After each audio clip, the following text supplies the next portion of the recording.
মুভির শুরুতেই আমরা জাপানের একটি ছোট্ট শহর দেখতে পাই, যেখানে হারুকা তার বাবা মা আর ছোট বোন শিকুর সাথে বাস করে। হারুকা অত্যন্ত শান্ত স্বভাবের মেয়ে ছিল, কিন্তু স্কুলে একদল বখাটে ছাত্রছাত্রী তাকে প্রতিনিয়ত বুলিং করত।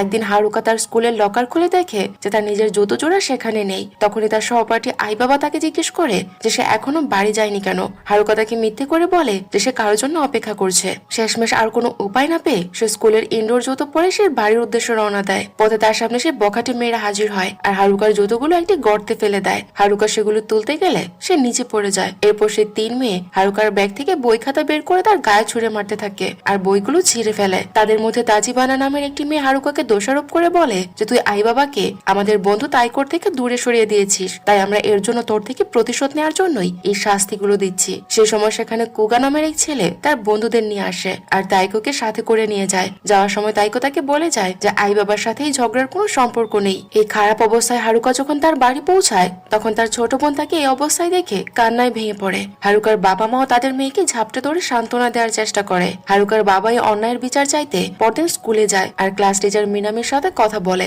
কিন্তু দুর্ভাগ্যবশত শিক্ষিকা মিনামি নিজেও একজন ভীতু প্রকৃতির মানুষ ছিল, যার ফলে এই পরিস্থিতি আরো খারাপ দিকে যায়। শিক্ষিকা মিনামি এতটাই ভীতু ছিল যে সে নিজেই বকাটে ছাত্রছাত্রীদেরকে ভয় পেত।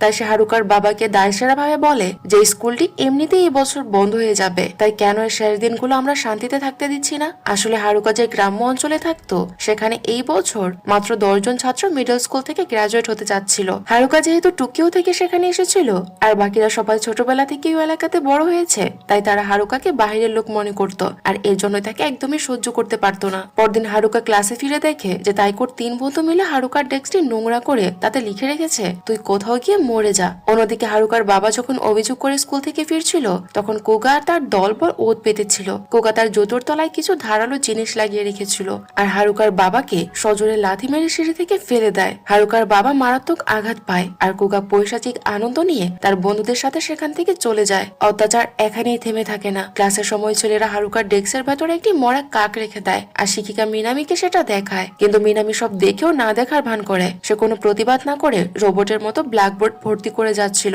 হারুকার প্রতি অবিচার সহ্য করতে না পেরে আই বাবা উঠে দাঁড়ায় আর তাইকোকে বলে যে তুমিও তো এইসব করছো, কেন এসব বন্ধ করছো না বলো তো। কুকা তখন বুক ফুলিয়ে বলে ও করেনি, আমি করেছি। তাদের মধ্যে তখন হাতাহাতি শুরু হওয়ার উপক্রম হয়, কিন্তু কুকা গিয়ে নিজের জায়গায় বসে পড়ে। ঠিক তখনই তাইকো তার বন্ধুদের একটি চিরকুট পাঠায়, যা পরে তারা অট্ট হাসিতে ফেটে পড়ে। লড়াইয়ের মাঝে হঠাৎ মিনামির শরীর খারাপ লাগে আর সে বাহিরে গিয়ে বমি করতে শুরু করে। তাইকো তার বখাটে দল বল শিক্ষিকাকে নিয়েও ঠাট্টা মশকরা শুরু করে যে ওনার তো প্রতিদিনের কাজই হলো বমি করা। হারুকা বাড়ি ফিরে দেখে যে তার বাবার পিঠের অবস্থা খুবই খারাপ, সে যন্ত্রণায় কাতরাচ্ছে। তার মা হারুকাকে জানায় যে স্কুলের কোন এক ছাত্র তাকে সিঁড়ি থেকে ধাক্কা দিয়ে ফেলে দিয়েছে। হারুকা বুঝতে পারে যে তাকে হেনস্থা করতে গিয়ে এখন তার পরিবারকেও লক্ষ্য বানানো হচ্ছে। হারুকা মনে মনে ঠিক জানতে পারে যে তার বাবার এই অবস্থার জন্য কারা দায়ী। তার বাবা যন্ত্রণার মধ্যে থেকেও তাকে বলে যে মা আমাকে ক্ষমা করে দিস, আমার চাকরির জন্য তোকে অজপাড়া গায়ে থাকতে হচ্ছে আর এত কিছু সহ্য করতে হচ্ছে। সে সাফ জানিয়ে দেয় যে হারুকা যেন কাল থেকে আর স্কুলে না যায়। হারুকার মাও সিদ্ধান্ত নেয় যে গ্রাজুয়েশন পর্যন্ত সে বাড়িতেই থাকবে। কিছুদিন পরের কথা,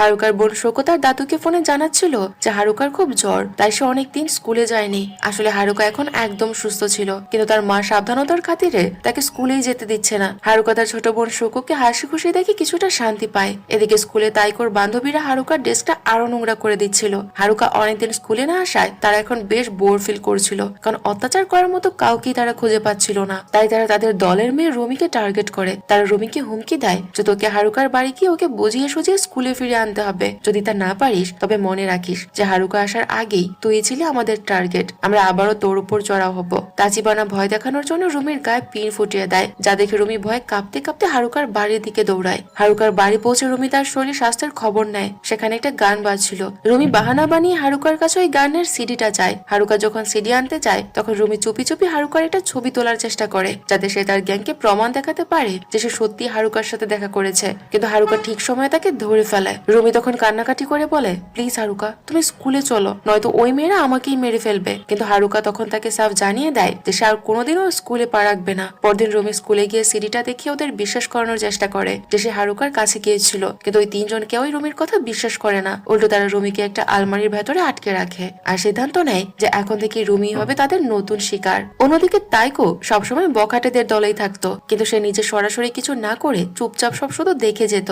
এবার সে হারুকার কাছ থেকে আনা ওই সিডিটা নিজের কাছে রেখে দেয়। অন্যদিকে হারুকা তার ছোট বোন শুকো যখন বাইরে ঘুরছিল তখন তাদের সাথে আই বাবার দেখা হয়। আই বাবা ক্যামেরা দিয়ে প্রকৃতির ছবি তুলছিল। হারুকা তাকে শুকোর সাথে পরিচয় করিয়ে দেয়। হারুকার মতো আই বাবাও অন্য শহর থেকে গ্রামে এসেছে আর তার ঠাকুমার সাথে থাকে। আই বাবা হারুকা আর শুকোর কিছু সুন্দর ছবি তোলে। এদিকে স্কুলের রুমের উপর অত্যাচার চরমে পৌঁছে যায়। এবার তাইকো নিজে সবার সামনে কাজে দিয়ে রুমের চুল কাটতে শুরু করে আর বাকিরা হাসাহাসি করতে থাকে। কিন্তু আশ্চর্যের বিষয় হলো রুমি একটুও কাঁদছিল না, বরং তাকে দেখে মনে হচ্ছিল যে সে তাদের অত্যাচারে মানসিকভাবে ভারসাম্য হারিয়ে ফেলেছে। চুল কাটার পর তাইকো যখন তাকে বিদ্রুপ করে জিজ্ঞেস করে যে এখন তোমার কেমন লাগছে, রুমি তখন হেসে উত্তর দেয় যে আমার খুব ভালো লাগছে আর অনেক হালকা লাগছে। তখন দলের অন্য একটি মেয়ে বলে, রুমি তোকে যে কোনো ভাবে হারুকাকে এখানে ফিরিয়ে আনতেই হবে, তুইও তো তাকে ঘৃণা করতি তাই না? রুমি ঠান্ডা গলায় উত্তর দেয় যে হ্যাঁ, আমি ওই মেয়েটাকে জান থেকে মেরে ফেলতে চাই। অন্যদিকে হারুকা আর আই বাবার মধ্যে বেশ ভালো বন্ধুত্ব হয়ে যায়। একদিন তারা একসাথে ঘুরতে বের হয়। যাওয়ার সময় ছোট বোন শোকু হারুকাকে নিজের হাতে বানানো একটি লকেট উপহার দেয়, যা দেখে হারুকার মন ভরে যায়। হারুকার আই বাবা নদীর ধারে অনেকটা সময় কাটায়। তারা শহরে বিভিন্ন জায়গায় ঘুরে।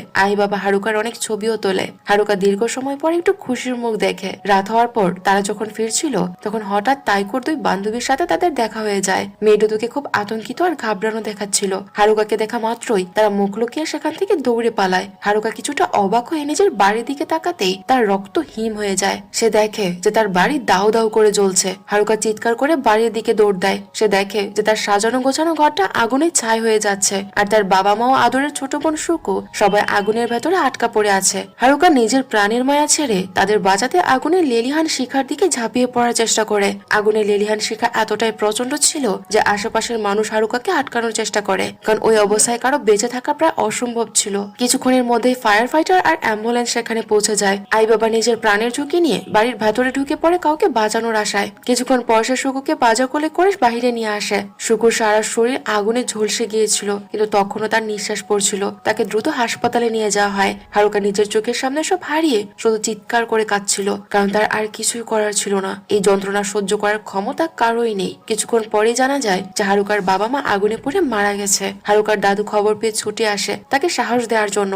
শুকু হাসপাতালের বিছানায় ব্যান্ডেজে মোড়া অবস্থায় মৃত্যুর সাথে পাঞ্জা লড়ছিল। দাদু হারুকাকে জানায় যে তদন্তে দেখা গেছে ওর বাবা আগুনের মাঝে শুকুকে নিজের শরীর দিয়ে ঝাপটে ধরে রেখেছিল, যাতে আগুন তার মেয়েকে স্পর্শ করতে না পারে। তাদের বাবার সে আত্মত্যাগের কারণেই শুকু এখনো বেঁচে আছে। পরদিন সকালে তাইকোর মা তাকে বলে, শুনেছি যে মেয়েটার বাড়িতে আগুন লেগেছিল, সে নাকি তোর ক্লাসেরই ছাত্রী ছিল। ওর বাবা মা দুজনেই মারা গেছে, তুই ওর সাথে দেখা করে ওকে একটু সান্ত্বনা দিস। তাইকো হ্যাঁ বলে স্কুলের দিকে রওনা হয়। অন্যদিকে কোগা তার দল বল আর তাইকোর 3 বান্ধবী এক জায়গায় লুকিয়ে ভয় কাঁপছিল। তাদের মধ্যে একজন বলে ওঠে যে আমরা এবার ধরা পড়ে যাবো রে, কিন্তু কোগা ধমক দিয়ে বলে, ভয় পাস না, কেউ জানবে না যে আগুনটা আমরাই লাগিয়েছিলাম। মেয়েটি পাল্টা যুক্তি দেয় যে তোর আঙুলেও তো পোড়া দাগ আছে, এটাও তো একটা বড় প্রমাণ হতে পারে। তাচিবানা তাদের শান্ত করার চেষ্টা করলো, আতঙ্ক তাদের মধ্য থেকে কাটছিলই না। একজন তো কেঁদেই ফেলে আর বলে যে আমরা মানুষ খুন করেছি আর এসবই কুগার জন্য হয়েছে। কুগা তখন নিজের সমর্থন করে বলে যে আমি তো শুধু হারুকার বাবাকে একটু ভয় দেখাতে চেয়েছিলাম, কিন্তু সবকিছু যে এভাবে শেষ হয়ে যাবে তা তো আমি কল্পনাও করিনি।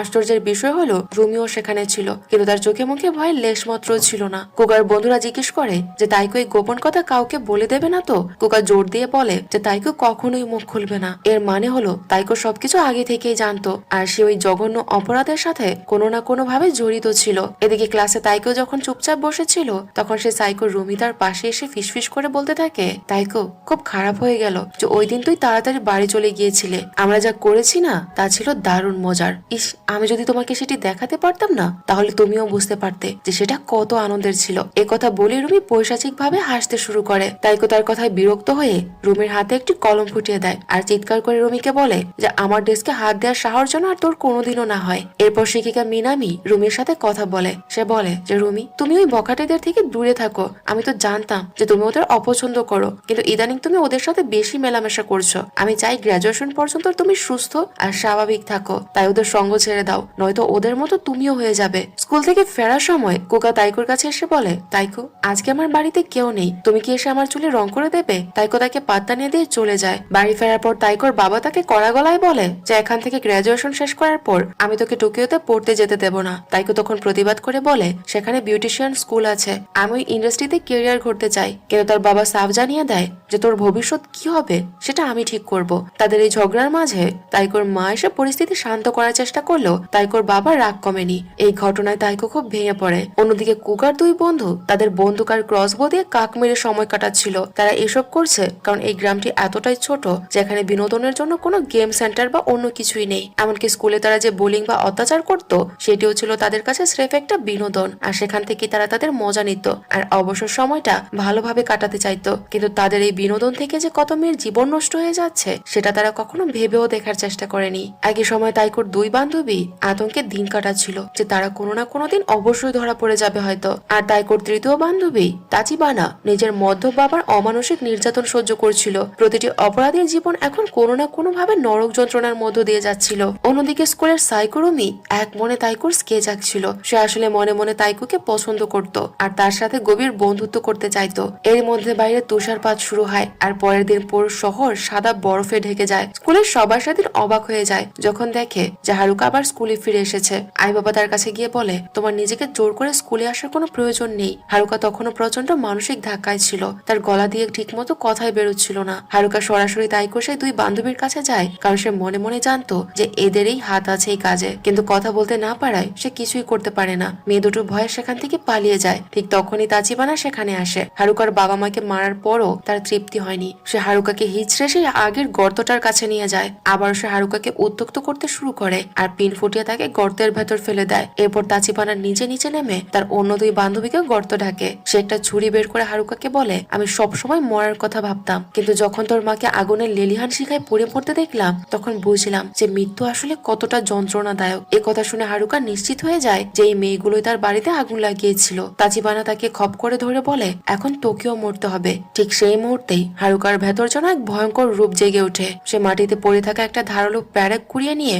সজোরে তাচিবানার চোখে গেঁথে দেয়। তাচিবানা যন্ত্রণায় কাতরাতে থাকে। এই বিভৎস দৃশ্য দেখে বাকি দুই বান্ধবী ভয়ে হাত পা ঠান্ডা হয়ে যায়। হারুকা সেখানে পড়ে থাকা একটা মোটা লাঠি তুলে নেয় আর তাচিবানাকে পেটাতে শুরু করে। সে ততক্ষণ পর্যন্ত মেরেই চলে যতক্ষণ না তাচিবানার মৃত্যু হয়ে যায়। তাচিবানার নিথর দেহ পড়ে থাকার পর হারুকা তার সেই ছুরিটা তুলে নেয় আর বাকি দুই মেয়ের দিকে এগুতে শুরু করে। মেয়ে দুটো ভয়ে চিৎকার করে ওঠে। তাদের জীবন বাঁচানোর জন্য তারা মরিয়া হয়ে দৌড়াতে থাকে। হারুকার প্রতিশোধের নেশা তখন এতটাই ভয়ানক হয়ে উঠেছিল যে সে জনমানবহীন জায়গায় ওই মেয়ে দুটোর আর্তনাদ শোনার মতো কেউ ছিল না। তাদের মধ্যে একজন মেয়ে নিজের প্রাণ ভিক্ষা চায় আর চিৎকার করে তার কাছে বলে যে আমাকে ছেড়ে দাও, আমি কিচ্ছু করিনি, সবই কুগা করেছে। ওই আমাদের আগুন লাগাতে বলেছিল, আমাদের এখানে কোনো দোষ নেই, আমাদেরকে মেরো না। কিন্তু হারুকা তখন হিতাহিত জ্ঞান হারিয়ে ফেলেছে। সে এখন আর দয়া দেখানোর পাত্রী নয়। সে ওই বাকি দুজনকে ওখানেই মেরে ফেলে। পরদিন স্কুলে জানাজানি হয় যে তাচিবানা আর তার দুই বান্ধবী নিখোঁজ। তবে কেউ খুব একটা মাথা ঘামায় না এই বিষয়ে। সবাই ভাবে যে হয়তো ওরা তিনজন একসাথে শহর ছেড়ে পালিয়েছে। ঠিক তখন স্কুলে পুলিশের গাড়ি এসে পৌঁছায়। এই ছোট্ট শহরে মানুষ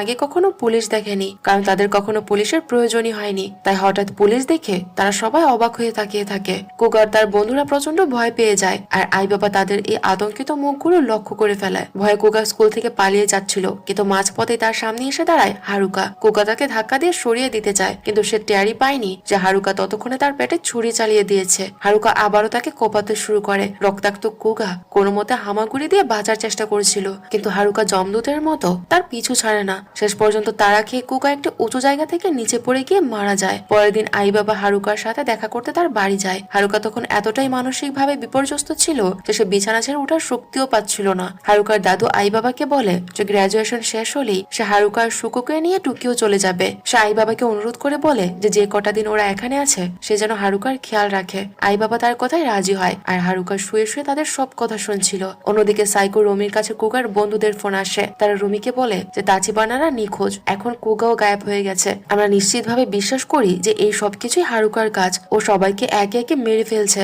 এরপর হয়তো আমাদের আর তোর পালা। তারা রুমিকে জানায় যে পরদিন তারা নিজেরা হারুকাকে মেরে ফেলার প্ল্যান করছে আর রুমি চাইলে তাদের সাথে যোগ দিতে পারে। রুমি তাদের কথা প্রথমে বিশ্বাসই করতে পারছিল না যে মেয়েটা এত শান্ত আর ভদ্র ছিল সে কিনা মানুষ মারছে, আর এটাও কি সম্ভব হতে পারে। পরদিন হারুকা যখন একাকি কোথাও যাচ্ছিল, কুগার ওই দুই বন্ধু তাকে অনুসরণ করতে শুরু করে। হারুকা যখন রাস্তার ধারে কয়েকটা ফুল দেখার জন্য একটু দাঁড়ায়, ঠিক তখনই ঝোপের আড়াল থেকে একজন তার উপর তীর ছুঁড়ে হামলা করে। তীরটি লক্ষ্যভ্রষ্ট হয় আর হারুকা জীবন বাঁচাতে সেখান থেকে দৌড়ে পালায়। কুগার দুই বন্ধু বন্দুক আর ক্রসবো নিয়ে পাগলের মতো হারুকাকে খুঁজতে থাকে। কিছুক্ষণ পর সেই মোটা ছেলেটি হারুকাকে ধরে ফেলে আর তাকে মাটিতে ফেলে দেয়। সে বিকৃত লালসা নিয়ে হারুকাকে বলে, আমি তোকে শুরু থেকে নিজের করে পেতে চেয়েছিলাম। সে বন্দুক নিয়ে হারুকাকে ভয় দেখিয়ে জোরপূর্বক কিস করার চেষ্টা করে। ঠিক তখনই হারুকা মাটিতে পড়ে থাকা একটি প্লায়ার্স তুলে নেয় আর সজোরে ছেলেটির নাকে আঘাত করে। এতে তার নাক দুভাগ হয়ে যায়। যন্ত্রণায় ছেলেটি বন্দুক ফেলে দিয়ে নিজের নাক চেপে ধরে। অন্যদিকে কুকার বাবা মা শিখিকা মিনামির কাছে এসে রাগারাগি করতে থাকে। তারা তাদের ছেলে নিখোঁজ হওয়ার জন্য মিনামিকে দায়ী করে ঝগড়া করতে থাকে। এদিকে হাসপাতালে শুকুর অবস্থা তখনও খুব আশঙ্কাজনক ছিল। একের পর এক খুনের পর রক্তাক্ত অবস্থায় হারুকা যখন বাড়ি ফেরে তার দাদু তাকে এই অবস্থায় দেখে আঁতকে ওঠে, কিন্তু সে হারুকাকে কোনো প্রশ্ন করে না, কারণ সে তার নাতির মানসিক অবস্থা বুঝতে পেরেছিল। পরদিন আই বাবা আবার হারুকার সাথে দেখা করতে আসে। তারা দুজনে সেই নদীর পাড়ে যায় যেখানে আগেও তারা গিয়েছিল। হারুকা নিজের ভেতরে জমে থাকা পাহাড় সমান কষ্ট চেপে রাখতে পারছিল না। সে আই বাবাকে জড়িয়ে ধরে চিৎকার করে কাঁদতে শুরু করে। আই বাবা তাকে সামলায় আর নিজের ভালোবাসার কথা স্বীকার করে বলে যে আমি তোমার আজীবন আগলে রাখবো। এরপর তারা একে অপরকে কিস করে। অন্যদিকে তাইকো হারুকার সেই ফেলে আসা সিডিটা খুঁজে পায় আর সেটি শুনতে শুরু করে। ওদিকে হাসপাতালে হারুকার তার দাদু শুকুর সাথে বসেছিল। দাদু হারুকাকে সান্ত্বনা দিয়ে বলে, একবার তোমার গ্রাজুয়েশন শেষ হোক, তারপর আমরা শুকুকে সাথে নিয়ে টোকিও চলে যাব। সেখানে বড় কোনো হাসপাতালে ওর চিকিৎসা করব। হারুকা সবকিছুর জন্য নিজেকে অপরাধী মনে করতে থাকে আর সে তার দাদু আর শুকুর কাছে বারবার ক্ষমা চাইতে থাকে।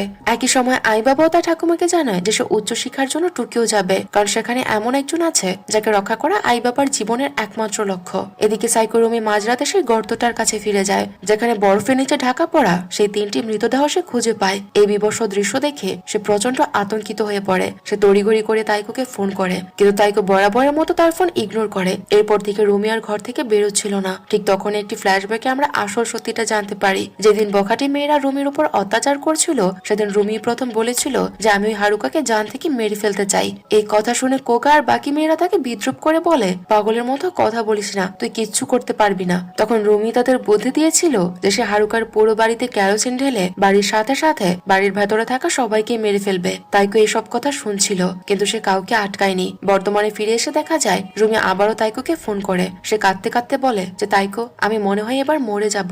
হারুকা তোমার সব বন্ধুদের আর কুগাদারও মেরে ফেলেছে। তাইকো প্রথমে বিশ্বাস করতে চায় না তার কথা। রুমি তাকে সতর্ক করে বলে হয়তো এর পরে টার্গেট তুমি, কিন্তু তাইকো চিৎকার করে বলে আমি হারুকার এমন কোনো ক্ষতি করিনি যে ও আমাকে মারবে। রুমি তার আসল হুল ফুটিয়ে বলে, কেন? তুমি তো এসব করাচ্ছিলে, তুমি তো হারুকাকে ঘৃণা করতে, কারণ ও আই বাবাকে তোমার থেকে কেড়ে নিয়েছে। তাইকো তখন এক অদ্ভুত কথা বলে। সে বলে যে তুমি ভুল ভাবছো, আমি ওই আই বাবাকে কোনোদিন পছন্দই করতাম না। রুমি তার কথা একেবারে অবাক হয়ে যায় আর তাকে জিজ্ঞেস করে, তাহলে হারুকাকে যখন সবাই মিলে অত্যাচার করতো তখন তুমি কেন চুপচাপ দেখতে? তাইকো তখন কোনো উত্তর না দিয়ে ঘৃণা ভরে বলে, তুইও কোথাও গিয়ে মরে যা। এই বলে সে ফোন কেটে দেয়। এতে রুমি ক্ষিপ্ত হয়ে ওঠে আর তার আঁকা তাইকো সব স্কেচ ছিঁড়ে ফেলে। এরপর সে ভয়ঙ্কর অগ্নিকাণ্ডের রাতের আসল দৃশ্যটি দেখানো হয়। রুমি সত্যি হাতে কেরোসিন নিয়ে হারুকার বাড়িতে আগুন লাগাতে যাচ্ছিল। কুকা সেই দুই বন্ধু সে বিনোদনের জন্য তাদের সাথে যোগ দিয়েছিল। আর সবচেয়ে অবাক করা বিষয় হলো তাইকো সেই রাতে তাদের সাথেই ছিল। ফ্ল্যাশব্যাকে দেখা যায় যে সেই ভয়ঙ্কর রাতে তাইকো তাদের সাথে থাকলো তার সবকিছু খুব বোরিং লাগছিল। তাই সে মাঝপথেই তার বাড়ি ফিরে যায়। রুমি তখন জেদ করে বলছিল যে দেখো, আমি এটা করেই ছাড়বো। সেন প্রেজেন্টে ফিরে আসে। তাইকো মনে মনে ভীষণ অনুশোচনা করেছিল। সে ভাবছিল যে সেদিন যদি সে রুমি আর বাকিদের আটকে দিত তবে হয়তো আজ এতগুলো প্রাণ যেত না। তাইকো সিদ্ধান্ত নেয় যে হারুকুর সিডিটাকে তাকে ফিরিয়ে দিয়ে আসবে। সে হারুকার বাড়ির সামনে গিয়ে ডাক দেয়, কিন্তু কাউকে না পেয়ে সিডিটা নিয়ে ফিরে যাচ্ছিল। ঠিক তখনই হারুকা তার দাদুর সাথে হাসপাতাল থেকে বাসায় ফিরছিল। তাইকোকে দেখে হারুকা তার দাদুকে বাড়িতে পাঠিয়ে দেয়। তাইকো হারুকার হাতে সিডিটা তুলে দেয়। হারুকা বলে, এই গানটা শুনলে পুরনো সব কথা মনে পড়ে যায়। তাইকো ম্লান হেসে উত্তর দেয়, কতদিন হলো যে আমাদের এভাবে আর কথা বলা হয় না। হারুকা তখন তাইকোর চোখের দিকে তাকিয়ে জিজ্ঞেস করে, তাইকো, ইদানিং কি তোমার ঘুম হচ্ছে না? চোখে নিচে তোমার কালি পড়ে গেছে আর তোমাকে খুব অদ্ভুত আর আতঙ্কিত দেখাচ্ছে। তাইকো পাল্টা উত্তর দেয়, তুমিও তো কত বদলে গেছো। হয়তো তোমার বাবা মাকে হারানোর শোকই তোমাকে এমন করে দিয়েছে। দুজনে এমন ভাবে কথা বলছিল যেন তারা খুব পুরনো আর ঘনিষ্ঠ দুই বান্ধবী। হারুকা স্মৃতিচারণ করে বলে, যেদিন আমি প্রথমে স্কুলে আসি তুমি ছিলে প্রথম মানুষ যে আমার সাথে খুব সুন্দর করে কথা বলেছিলে। তুমি তোমার মনে সব কথা আমাকে বলেছিলে যে তুমি টোকিও গিয়ে বিউটিশিয়ান হতে চাও। তুমি আমার কত ভালো বন্ধু ছিলে, অথচ আমি আই বাবাকে তোমার থেকে কেড়ে নিয়ে তোমাকে কষ্ট দিয়েছি। আইকো তখন বলে ওঠে, না, আসলে আমি আই বাবাকে কখনো পছন্দই করতাম না। আসল সত্যিটা হলো এই বলে তাইকো থেমে যায়। তখন ফ্ল্যাশব্যাকে দেখা যায় তাইকো আর হারুকা যখন খুব হাসি খুশি গল্প করছিল তখন আই বাবা এসে হারুকাকে আড়ালে নিয়ে কথা বলতে শুরু করে। তাইকো মনে মনে ভাবছিল যে হারুকা, আমি শুধু চেয়েছিলাম তুমি সবসময় আমার হয়ে থাকো, তুমি শুধু আমার দিকে তাকাও আর আমার সাথে বন্ধুত্ব রাখো, কিন্তু তুমি আই বাবার সাথে চলে গেলে। অর্থাৎ তাইকো আসলে আই বাবার উপর নয়, বরং হারুকার উপর অধিকার বোধ থেকে তাকে ঘৃণা করতে শুরু করে। সিন প্রেজেন্টে ফিরে আসে আর তাইকো আর কিছু না বলে সেখান থেকে চলে যেতে থাকে। হারুকা তার পেছন থেকে করুণ স্বরে বলে ওঠে, তাইকো ভালোভাবে বেঁচে থেকো। হারুকার কথা শুনে তাইকোর মনে এক বিশাল অপরাধ বোধ জেগে ওঠে। সে হারুকার পায়ে লুটিয়ে পড়ে কান্নাকাটি করে তার কাছে ক্ষমা চাইতে থাকে। এরপর বিধ্বস্ত তাইকো যখন নিজের বাড়ির দিকে যাচ্ছিল, ঠিক তখনই আড়াল থেকে সাইকো রুমি বেরিয়ে আসে আর তাকে ছুরি দিয়ে মারার চেষ্টা করে। তাইকো কোনো মতে নিজেকে বাঁচায় আর রুমিকে অবাক হয়ে জিজ্ঞেস করে, রুমি তুই এ কি করছিস? তাইকো নিজেও আত্মরক্ষার জন্য ছুরি বের করে, কিন্তু রুমি তার পায়ে কোপ দেয়। এরপর রুমি পাথর দিয়ে আঘাত করে তাইকোকে মাটিতে ফেলে দেয়। সবকিছু দেখে রুমি পৈশাচিক হাসিতে ফেটে পড়ে। তাইকো তাকে আটকানোর চেষ্টা করে আর তাকে বলে যে তোরা কেন সবসময় আমার পেছনে লেগে থাকতিস? কেন তোরা হারুকাকে এভাবে অত্যাচার করলি? আর ভাবতে খালি যেন আমি তোদের এসব করতে বলেছি। কেন করলি এসব? রুমি তখন উন্মাদের মতো চিৎকার করে বলে, আমি এসব শুধু তোর জন্য করেছি। তুই হারুকাকে অপছন্দ করতিস বলেই আমি ওকে শেষ করতে চেয়েছি। তুই কি ভেবেছিস ওকে মেরে ফেললে আমি তোর চোখে একটু সম্মান পাবো না? তাদের মধ্যে আবারও রক্তক্ষয়ী লড়াই শুরু হয়। রুমি দৌড়ে এসে তাইকোর বুকে সজোরে ছুরি বসিয়ে দেয়। তাইকোর সেখানেই লুটিয়ে পড়ে আর রুমি সেখান থেকে পালিয়ে যায়। তবে গল্পের সবচেয়ে বড় মোড় আর টুইস্ট আসে আই বাবাকে নিয়ে। রাত হওয়ার পর আই বাবা হারুকাকে ফোন করে। সে বলে যে আমি তোমার দাদুর সাথে কথা বলেছি, গ্রাজুয়েশন শেষ করে তুমি টোকিও যাচ্ছ, আমি তোমার সাথেই যাব। সেখানে কোনো একটা কাজ খুঁজে নেব আমরা, আর আমরা দুজনে একসাথেই থাকবো। হারুকা দীর্ঘশ্বাস ফেলে বলে, আই বাবা সেটা আর সম্ভব হবে না। আই বাবা যখন এর কারণ জিজ্ঞেস করে, হারুকা উত্তরে বলে যে যখন বরফ গলবে, অর্থাৎ যখন সব মৃতদেহ বেরিয়ে আসবে, তখন তুমি নিজেই সব বুঝে যাবে। আই বাবা তখন বলে যে যাই হয়ে যাক না কেন, আমি তোমাকে রক্ষা করেই ছাড়বো, আর এটা আমি তোমাকে কথা দিচ্ছি। ঠিক এই সময় আমরা আই বাবার আসল রূপ দেখতে পাই। তার হাত দুটো রক্তে ভেজা ছিল আর তাকে দেখতে কোনো বড় মাপের সাইকোপ্যাথের চেয়ে কম লাগছিল না। সে ঠান্ডা গলায় হারুকাকে বলে, শেষ পর্যন্ত তুমি আমাকে ছেড়ে তোমার পরিবারকে বেছে নিলে, তাই না? আই বাবা রাগের মাথায় ফোনটি আছাড় মেরে ভেঙে ফেলে। অন্যদিকে হারুকা তার দাদুকে জিজ্ঞেস করে, দাদু আপনি কি আমার কাছে কোনো কিছু জানতে চান না? দাদু শান্ত স্বরে উত্তর দেয়, মা তোমার যখন ঠিক মনে হবে তুমি নিজেই আমাকে সবকিছু বলবে, আর আমি সেই অপেক্ষায় আছি যে তুমি যখন নিজের মন থেকে আমাকে সবকিছু জানাতে চাইবে, আমি তখনই তোমার পাশে বসে তোমার সব মনের কথাগুলো শুনবো। ঠিক এই সময় আই বাবার আসল বিবস্বরূপ সবার সামনে আসে। সে তার ঠাকুমার কাছে যায়, যাকে সে আগে থেকে প্রচন্ড অত্যাচার করছিল। তার ঠাকুমা আতঙ্কিত হয়ে জিজ্ঞেস করে, তুই কি তোর বাবাকেও এভাবেই ছুরি মেরেছিলি? আই বাবা ঠান্ডা মাথায় স্বীকার করে যে সে তার বাবাকে মেরে ফেলেছে। সে বলে, বাবা প্রতিদিন আমাকে মারধর করতো, তাই আমি ওর চ্যাপ্টার ক্লোজ করে দিয়েছি। তারপর সে বলে যে বাবা বেঁচে থাকতে বাবা তো প্রতিদিনই মাকে মারধর করতো, কিন্তু বাবা মারা যাওয়ার পর মাকে মারার তো আর কেউ থাকলো না, তাই আমি মাকেও মেরে ফেলেছি। এরপর সে তার ঠাকুমাকে মারার জন্য ক্ষমা চায় আর বলে, আমি যখন কাউকে খুব পছন্দ করি তখন আমি বুঝতে পারি না যে কি করব। এখন তো হারুকা আমাকে ছেড়ে ওর পরিবারকে বেছে নিয়েছে। আই বাবা এরপর এক ভয়ঙ্কর কথা বলে যে পরদিন হারুকার দাদুর সাথে দেখা করবে সে, অর্থাৎ তার পরবর্তী শিকার হারুকার দাদু। এদিকে রুমি রক্তমাখা শৈলে বাড়ি ফিরলে তার মা তাকে দরজা খুলতে বলে, কিন্তু রুমি নিজের মাকেও ছুরি দেখিয়ে সেখান থেকে চলে যেতে বলে। তার মা কান্নাকাটি করে তাকে বলে, মা যাই হয়ে যাক না কেন আমি সবসময় তোর পাশে থাকবো। কিন্তু রুমি তখন কেবল একটি কথাই ভাবছিল যে নিজের প্রাণ বাঁচাতে হলে তাকে হারুকাকে মারতেই হবে। পরদিন স্কুলে এক উত্তপ্ত পরিস্থিতির সৃষ্টি হয়। নিখোঁজ সব ছাত্রছাত্রীদের অভিভাবকরা ভাইস প্রিন্সিপালের কাছে এসে ক্ষোভ প্রকাশ করতে থাকে। তারা শিক্ষিকা মিনামিকে দোষারোপ করতে শুরু করে। তাজিবানার বাবা মিনামিকে চিনে ফেলে আর বলে যে তুমি তো উৎসমা মিডল স্কুলের ছাত্রী ছিলে, তাই না? সেখানে তো তোমাকে সবাই সারাদিন অত্যাচার করতো। সে আরো বলে যে আমাদের ছেলে মেয়েগুলো আমাদের মতো নির্ভীক ছিল আর অন্য বাচ্চাদের শাসন করত, তুমি নিশ্চয়ই ওদের ভয় পেতে। এই কথায় মিনামির আসল সত্য বেরিয়ে আসে। আসলে ওই ছাত্রছাত্রীরা শুধু হারুকাকেই নয়, বরং তাদের শিক্ষিকা মিনামিকেও প্রতিনিয়ত অপদস্থ করত। তাদের ওই অত্যাচারে মিনামির ছোটবেলা সেই ভয়ঙ্কর স্মৃতি আর ট্রমা আরো জ্যান্ত হয়ে উঠছিল, যে কারণে সে সব জেনেও চুপ থাকতো। অতীতের সেই দগদগে স্মৃতি আর বর্তমানের অত্যাচার সহ্য করতে না পেরে শিক্ষিকা মিনামি পুরোপুরি ভেঙে পড়ে। অভিভাবকদের চিৎকারে তার পুরনো ট্রমা ফিরে আসে আর সে বমি করতে শুরু করে আর ভয় পেয়ে সেখান থেকে পালিয়ে যায়। পালানোর সময় দুর্ভাগ্যবশত একটি বরফ সরানোর মেশিনের নিচে চাপা পড়ে মিনামির মৃত্যু হয়ে যায়। অন্যদিকে হারুকা তার বোন শুকুকে দেখতে হাসপাতালে যায়, কিন্তু সেখানে রুমি আগে থেকে ওত পেতে ছিল। সে আবারও শুকুর গায়ে কেরোসিন ঢেলে তাকে পুড়িয়ে মারার চেষ্টা করছিল। ঠিক সেই সময় হারুকা সেখানে পৌঁছে রুমির উপর ঝাঁপিয়ে পড়ে আর তার গলা টিপে ধরে। দস্তাদস্তির মাঝে শুকুর শারীরিক অবস্থার অবনতি হতে শুরু করে আর রুমি সেই সুযোগে নিজেকে ছাড়িয়ে সেখান থেকে পালিয়ে যায়। কিছুক্ষণ পর আই বাবা হাসপাতালে আসে। তখনই এক নার্স দৌড়ে এসে হারুকাকে জানায় যে তার দাদুর খুব বড় কোনো বিপদ হয়েছে আর সে নিজে অ্যাম্বুলেন্স ডেকেছে। হারুকা গিয়ে দেখে যে তার দাদুকে কেউ নৃশংসভাবে মারধর করেছে। তাকে দ্রুত হাসপাতালের থিয়েটারে নিয়ে যাওয়া হয়। হারুকার মনে আই বাবাকে নিয়ে খটকা জাগে। সে আই বাবার হাত হাতের দিকে তাকাতেই দেখে যে সেখানে টাটকা রক্ত লেগে আছে। হারুকা নিশ্চিত হয় যে আই বাবাই তার দাদুকে এই অবস্থায় ফেলেছে। আই বাবা তখন নির্লজ্জের মতো বলতে থাকে, আরে এই চোট তো তখন লেগেছিল যখন আমি আমার ঠাকুমাকে বোঝাচ্ছিলাম যাতে তিনি আমাকে টুকিও যেতে দেন। আমি তোমার দাদুর সাথে কথা বলছি, আমি এসব শুধু তোমার জন্যই করেছি হারুকা, যাতে আমরা দুজন একসাথে থাকতে পারি। তুমিও তো এটাই চেয়েছিলে তাই না? হারুকা ভয় আর ঘৃণায় তার থেকে দূরে সরে যায়। ঠিক তখনই রুমি আবারও সেখানে উদয় হয়। সে হারুকাকে দেখে চিৎকার করে বলে, তুই বেঁচে আছিস বলে আমাকে এত কিছু সহ্য করতে হচ্ছে। এরপর রুমি পৈশাচিক উল্লাসে হাহাকার করে সেই রাতের সব সত্যি কথা তাকে বলতে শুরু করে। সে বলে যে কিভাবে সে হারুকার বাড়িতে কেরোসিন ঢেলেছিল আর হারুকার মা বাধা দিতে এলে তার গায়েও তেল ঢেলে দেওয়া হয়। কুগা তখন আগুন দিয়ে তাদের ভয় দেখাচ্ছিল, কিন্তু দুর্ভাগ্যবশত আগুন লেগে যায়। রুমি আরো জানায় যে তারা হারুকার বাবার উপর তীর ছুঁড়ে হামলা করেছিল আর তারপর হারুকার বাবা তার ছোট বোন শুকুর গায়ে কেরোসিন ঢেলে তাদের জ্যান্ত পুড়িয়ে মারার চেষ্টা করছিল। ফ্ল্যাশব্যাকে দেখা যায় হারুকার বাবা আগুনের লেলিহান শিখা থেকে বাঁচতে নিজের শরীর দিয়ে শুকুকে ঢেকে রেখেছিল। রুমি শেষ পর্যন্ত আগুন জ্বালিয়ে দিয়ে সবার সাথে পালিয়ে যায়। এই নিষ্ঠুর সত্য শোনার পর হারুকার ক্রোধে ফেটে পড়ে। সে রুমিকে মারার জন্য তেড়ে যায়, কিন্তু রুমি হারুকার পেটে ছুরি বসিয়ে দেয়। ঠিক সেই মুহূর্তে আই বাবা ক্ষিপ্ত হয়ে রুমির উপর ঝাঁপিয়ে পড়ে আর তাকে পিটিয়ে সেখানেই মেরে ফেলে। রুমির মৃত্যু হলো হারুকা তখনও প্রাণপণে নিজেকে বাঁচিয়ে রাখার চেষ্টা করছিল। হঠাৎ সে দেখে যে আই বাবার ব্যাগ থেকে একটি ছবি মাটিতে পড়ে গেছে। ছবিটি দেখে হারুকার রক্ত হিম হয়ে যায়। ওটি ছিল হারুকার বাবা আর ছোট বোন শুকুর আগুনে পুড়ে মরা সেই বিভৎস মুহূর্তের ছবি। আই বাবা ঠান্ডা মাথায় বলে, আমি যখন ওদের এই অবস্থা দেখছিলাম দৃশ্যটা আমার কাছে খুব আইকনিক মনে হয়েছিল, নিজেকে আর ধরে রাখতে পারিনি, তাই ছবিটা তুলেই নিয়েছি। হারুকা বুঝতে পারে যে আই বাবা কেবল সাইকোই নয়, সে এক আস্ত নরপিশাচ। হারুকা শেষবারের মতো ছুরি নিয়ে তার শরীরের সমস্ত শক্তি দিয়ে আই বাবাকে আক্রমণ করতে যায়, কিন্তু আই বাবা নিজেকে বাঁচিয়ে নেয় আর তার ভেতরে হিংস্র রূপ বেরিয়ে আসে। সে হারুকাকে আরো পাতালি ঘুষি মারতে থাকে আর হারুকার রক্তাক্ত যন্ত্রণার ছবি তোলার জন্য নিজের ক্যামেরা বের করে, কিন্তু হারুকা তখনও হার মানেনি। সে মেঝেতে পড়ে থাকা সেই ক্রসবো তুলে নেয় আর আই বাবার ক্যামেরা চুরমার করে দিয়ে একটি তীর সরাসরি তার চোখের ভেতর ঢুকিয়ে দেয়। আই বাবা সেখানেই প্রাণ হারায়, কিন্তু ততক্ষণে হারুকার নিজের শরীর নিস্তেজ হয়ে পড়েছে। অতিরিক্ত রক্তক্ষরণে সে আর উঠে দাঁড়াতে পারছিল না। শুকুর দেয়া সেই লকেটের দিকে তাকিয়ে সে রাস্তার উপরে লুটিয়ে পড়ে। এভাবে হারুকার জীবনের করুণ পরিসমাপ্তি ঘটে। কিছুদিন পর সে মিডল স্কুলের গ্রাজুয়েশন অনুষ্ঠানের সময় আসে। পুরো শহরে সেই 10 জন ছাত্রছাত্রীর মধ্যে